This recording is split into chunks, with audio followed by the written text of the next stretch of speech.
I mean, it's not the jankiest looking thing I've ever made, but it's up there. So I want this one. There we go. There we go. Bye. Picks her own outfits. Good afternoon, beautiful people. Had to look at the clock on that one. Yes, it's afternoon. So time is slipping. Yeah. So today, yesterday we had a whole bunch of rain. Last night it rained all night long. So everything's muddy, so I'm trying to keep outdoor stuff to a minimum. But I think what I just decided I'm gonna work on today, I'm gonna have to drive the tractor for. Oh yeah, I guess you are. Yeah, I gotta drive down there. So okay. I'll explain as I go. Actually, let me go outside and I'll talk outside. Okay. All right. As you guys know, we are all about preserving, harvesting, growing our own food. And today's video is kind of gonna be on that same scheme. So a few months ago, I was able to get this old Oklahoma Joe's smoker. This is a charcoal wood, you know, it's actual fire smoker, unlike my Pit Boss that I have. This is a pellet smoker where it is very nice and convenient to just set your temperature and walk away. This thing, I've smoked stuff for 18 hours in this thing and only wound up with a smoke ring that big. The smoke ring is how deep that smoke penetrates your meat and makes it smoky and delicious. Whereas with this thing, I can smoke something for 6 hours and it looks like it came from a professional Pit Boss, you know, an actual Pit Boss, not the brand Pit Boss. Anyways, what I'm gonna try today is I need to smoke some bacon. Bacon that we cured at our Hand Hewn class. It's done curing, it now needs to be smoked, and once it's smoked, we can slice it and then stick it in the freezer, eat it, all that good stuff. So what I'm gonna do today is I'm actually going to try cold smoking with this. This is more of for hot smoking. You can get it hot enough you can grill on it. It's a cool smoker. So what I'm gonna do is I'm gonna go get some bricks and I'm going to build a makeshift burn chamber that comes up and pipes the heat into the smoker. That way we can have a little more distance in between the fire and the actual meat in here, because cold smoking, you really want it at a lower temperature. You don't want to cook the meat, you're wanting the smoke to preserve the meat. All that to say, I'm gonna go grab some bricks. I've got piles of bricks out in the woods and down in all the muddy places really is where all the bricks are. So I'll go grab probably a wheelbarrow load worth of bricks and I'll be back. Oh, and one more thing, because I know the eagle-eyed among you will see our truck is back, and no, it is not fixed. Long story that I'm not really gonna get into, but needless to say, I've gotten the runaround for 4 months from the shop that it was at. I ended up having to go get it this weekend. I had to get a tow truck and have it towed back. It's untouched. I didn't even get an estimate. So, a little burnt about that, but that will be weekend project. It's too much to try to work on that and film. So I've decided I'm just gonna work on that Friday, Saturday. There's not a whole lot of work that I need to do to it to get it drivable. Honestly, I should have done it myself, but at the time I was so overwhelmed, it was like I just gotta hand this off, have someone else do it. Yeah, anyways, if you see it in the back, it is back. It is back home, and hopefully it'll be back on the road soon. Anyways, back to the task at hand.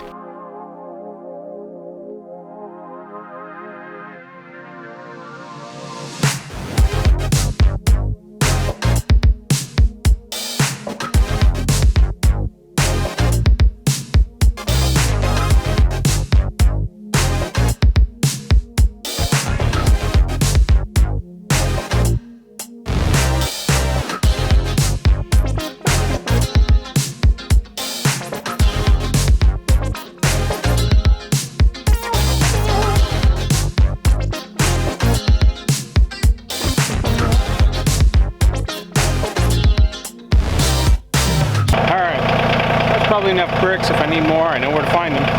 So actually this seat that is right here, we took so many of those bricks out of that hole. I think what was going on is the guy that lived here before us, he must have had some weird phobia about places where water comes up out of the ground, because there's trash in every hole. All right, I'm gonna go back up top and see if I can build a smoker. I'm gonna see what kind of low-tech contraption I can build. I think this is gonna work exactly the way I want. All I need is to be able to pipe the smoke into there, out the chimney. It's super simple.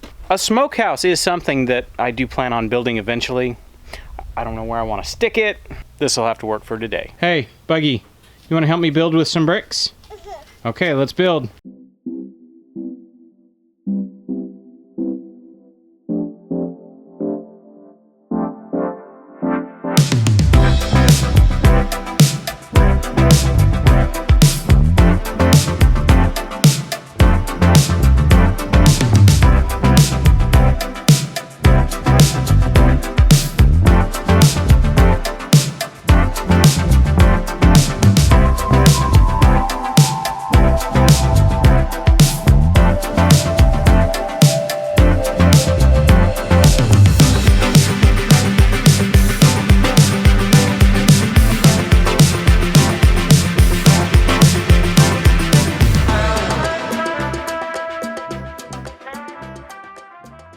I'm gonna have to go get some more bricks, but you get the message. I'm gonna have basically like a front door that's removable so I can put some more wood in there. It's pretty simple actually. I think it's gonna work. I think the only thing I'm gonna do is I'm gonna go up higher, and then I have a couple pieces of metal that I'm just gonna, cover it with. I can dump some charcoal in there and then start feeding it wood. The thing about cold smoking is it's gotta be cold. 70 degrees cold, like it has to be cold. You just want smoke, you're not cooking it, you're just preserving it. All right, I am gonna go grab more bricks. I will be right back.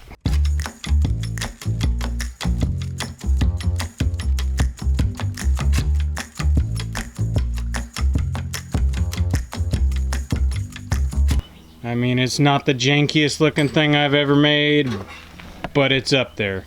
And this thing, I know people are gonna ask, why can't you use that drum smoker? It doesn't really have a bottom anymore. And so the last time I tried to cook on it, because it can, like, there's no damping, you can't damp it. Like the side over here, I've already patched once. And yeah, it just sucks in so much air. You get huge fires and it complete. Can you swing? Sure. Give me a second. Let me finish yakking at the camera. I think it's far enough. I'm gonna get some charcoal, and I'll get that thing burning. See if I can cold smoke on it. I think it's gonna work.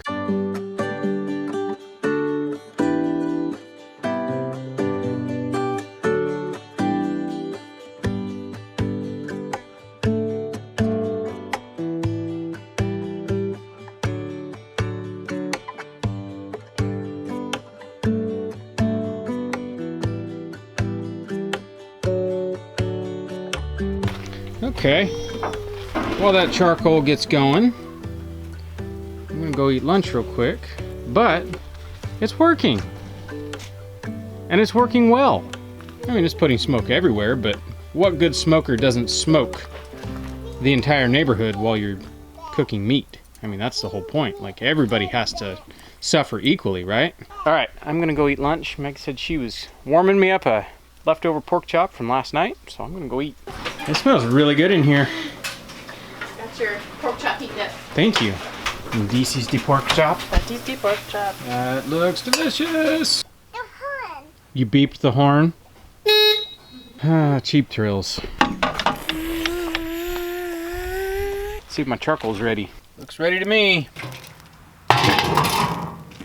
My cherry chunks that have only been sitting here for a couple months are growing mushrooms.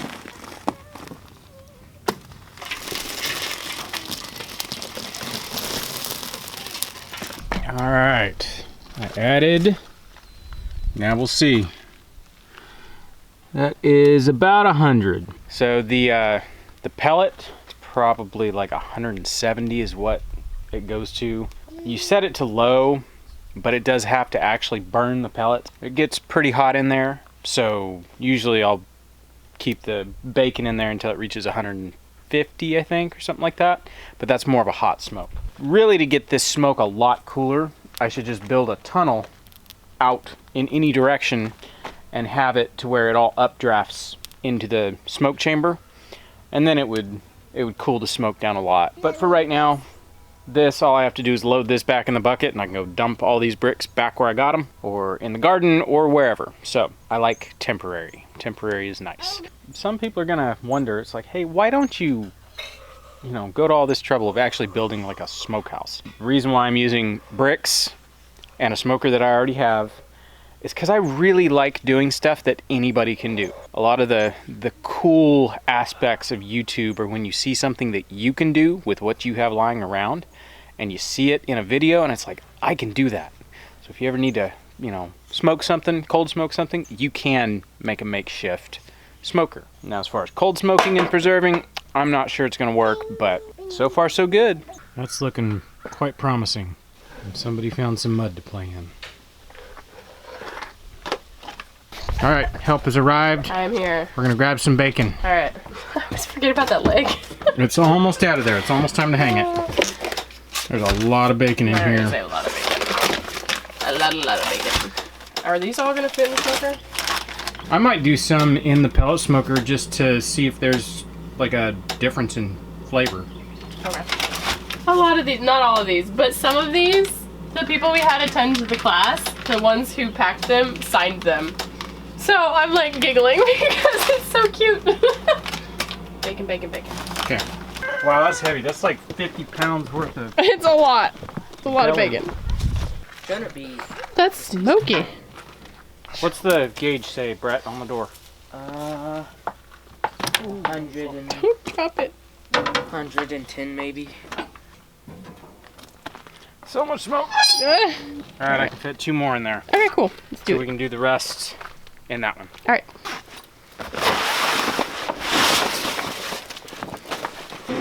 We'll see if it wants to smoke today. You're making what? Smoothie pie. A smoothie pie. Yes, you are. I'm getting muddy. Yep. All right, while the bacon is smoking, I need more wood for the smoker. I'm coming out here to the woods, to my stockpiled stash. So, one of the trees that is very abundant in our woods is black cherry. There's a couple of them that are, they're huge. They're probably 60 feet tall. Not terribly big around, but they're tall. Well, I cut down a lot of these cherries just because there's so many of them. I don't need, every 4th tree a cherry tree. So as I've gone, I have piled up cherry wood, branches and smaller trees that I've cut out, and that is like perfect for smoking. So I'm gonna grab a couple of these logs and haul them up there to the smoker. I'll grab the chainsaw and I'll cut them all up. You can carry one? Okay, you carry that one. I think I'll carry this big one. These have lightened up substantially. When I cut them down, this one in particular was quite heavy. They're just so dense when they're wet. Part of it too is cherry's kind of funny. The fat wood will rot almost immediately, whereas the heartwood, for whatever reason, is very rot resistant. Probably why it's a desirable wood for, like woodworking, furniture and stuff like that. Real pretty wood, but you'll see when I cut it, the fat wood, when they're this small, there's more fat wood than heartwood, so I can't really use these for anything but smoking, which is fine. They still impart that delicious cherry flavor that cherry wood has. I think what's funny is just this small amount of wood, slow smoking, low and slow with, if you have a good amount of thermal mass in your burn chamber, once you get it hot, you can feed it tiny chunks of wood for a very long time. And by the time you've smoked a piece of meat, you look at your pile of wood and you haven't hardly used any wood at all. So like I was saying, that's where the heartwood is. It's not even showing a red color yet. So pretty much useless for woodworking, but great for smoking.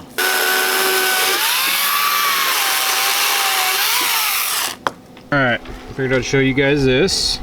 We're at like, 110, something like that. I can deal with that. Nice, nice pile of smoking wood, Brett. Thank you. You're welcome. Alright, now the nice thing about smoking is you just get to like chill out. Alright, so this has been smoking for about an hour. We've had steady smoke and it's still around 100 degrees. That's nice. So I'm gonna take a peek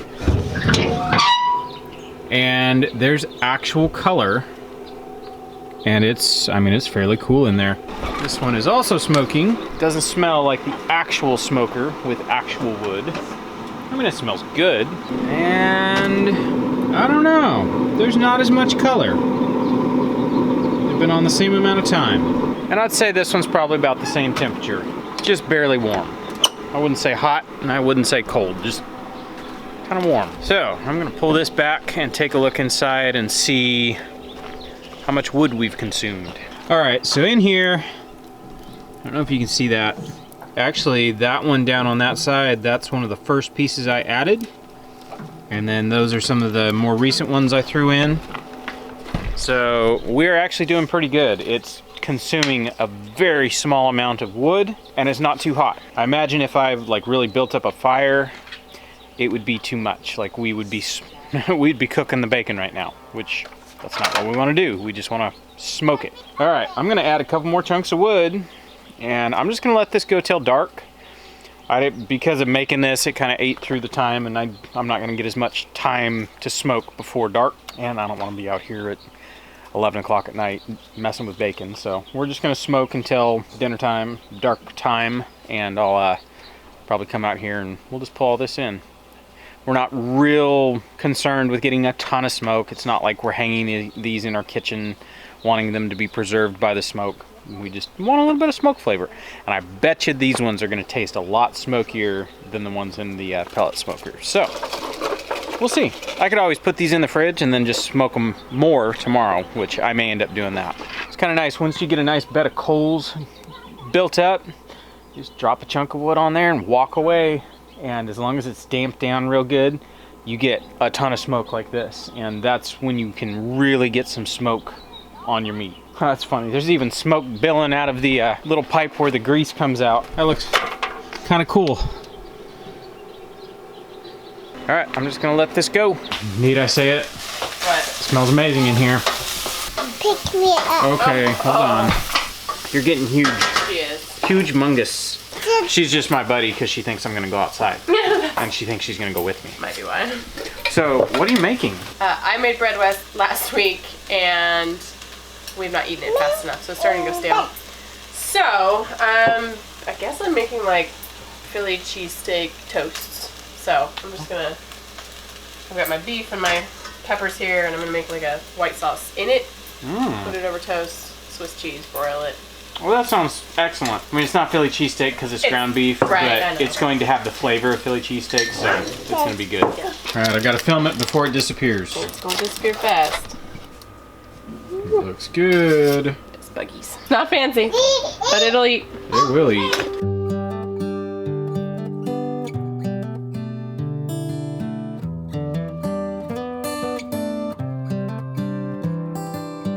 All right, that was delicious. Do you want to help me real quick pull all the bacon? I think we'll stick it in the fridge. I think, talking over dinner, I think we're going to put it in the fridge and then I'll just do this again tomorrow. It's not supposed to rain tomorrow, is it? In the evening, yeah. Perfect. Yeah. So I'll just get up in the morning after chores and I'll start both smokers and we'll throw everything back on the smoker. I don't know if you can see that very well, but it's below 100. Now that it's getting colder, Yeah. now we're cold smoking. Yes, yes. See, that's a nice piece of bacon. That is a nice piece of bacon. All right, I just wanted to look at the smokiness. These are darker. These are way darker. Oh yeah, they are. This is drier though. I'll say is that. drier. It almost looks dehydrated. Which, that's something I've noticed with a pellet smoker versus cooking on wood. It is very, very easy to dry out your meat on a pellet smoker rather than cooking on wood. I don't know why. Yeah. Maybe the wood has moisture in it that keeps the air moist. Cooking on that pellet smoker, I've ruined some really good meat. We're gonna get all this in the fridge and call it a night. All right. So, with that, we will catch you guys on the next one. Bye.